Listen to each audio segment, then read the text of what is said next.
ಏನಿದು ಬಾಲ ವಿಕಾಸ್ ಅಂದರೆ?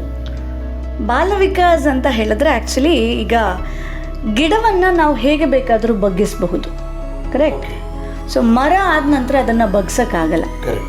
ಸೊ ಈ ಚಿಕ್ಕ ಏಜಿಂದನೇ ಮಕ್ಕಳಿಗೆ ಈ ಸ್ಪಿರಿಚುಯಲ್ ಅನ್ನೋದರಲ್ಲಿ ಅಥವಾ ನಮಗೆ ಈ ಥರ ಒಬ್ಬ ದೇವರು ಅನ್ನೋನು ಇದ್ದಾನೆ ಆ್ಯಂಡ್ ಆ ಒಂದು ಪವರ್ ಇದೆ ಅಂತ ಹೇಳೋದು ಗೊತ್ತಾಯಿತು ಅಂತ ಹೇಳಿದಾಗ ಅವರಲ್ಲಿ ಈಗ ತುಂಬ ನಾವು ಕೇಳ್ತಾ ಇದ್ವಿ, ಚಿಕ್ಕ ಚಿಕ್ಕ ಮಕ್ಕಳು ಏನೋ ಬ್ಯಾಡ್ ಹ್ಯಾಬಿಟ್ಸ್ಗಳಿಗೆ ಹೋಗೋದಂತೆ ಅಥವಾ ಏನೋ ಬೇಡದೇ ಇರೋದು ಮಾಡೋದಂತೆ, ತುಂಬ ನಾವು ಪೇರೆಂಟ್ಸ್ ಸ್ಟ್ರಗಲ್ ಮಾಡೋದು ಅನ್ನೋ ಥರ ಇರುತ್ತೆ. ಯಾವಾಗ ಈ ಸ್ಪಿರಿಚುವಲ್ ವೇಯಲ್ಲಿ ಅಂತ ಹೇಳಿ ಒಂದು ಪವರ್, ಇನ್ನೂ ಎಕ್ಸ್ಟ್ರಾ ಪವರ್ ಇದೆ, ಬರೀ ಅಪ್ಪ ಅಮ್ಮ ನೋಡೋದಲ್ಲ, ಇನ್ನೂ ಒಬ್ಬ ನಮ್ಮನ್ನು ನೋಡ್ತಾ ಇದ್ದಾನೆ ಅಂತ ಹೇಳುವಂಥದ್ದು ಮಕ್ಕಳಿಗಿರುತ್ತೆ, ಆಗ ಮಕ್ಕಳು ಬೇರೆ ದಾರಿಗಳಿಗೆ ಹೋಗುವಂಥದ್ದು ಅಂತ ಇರಲ್ಲ. ಸೊ ಇದು ಎಲ್ಲದೂ ಕೂಡ ಬೇರಿಂದಾನೇ ಅವರಿಗೆ ಸಿಕ್ಕೋ ಥರ ಆದಾಗ ಇದು ಬಾಲ್ ವಿಕಾಸಲ್ಲಿ ಸಿಕ್ಕುವಂಥದ್ದು ಮಕ್ಕಳಿಗೆ.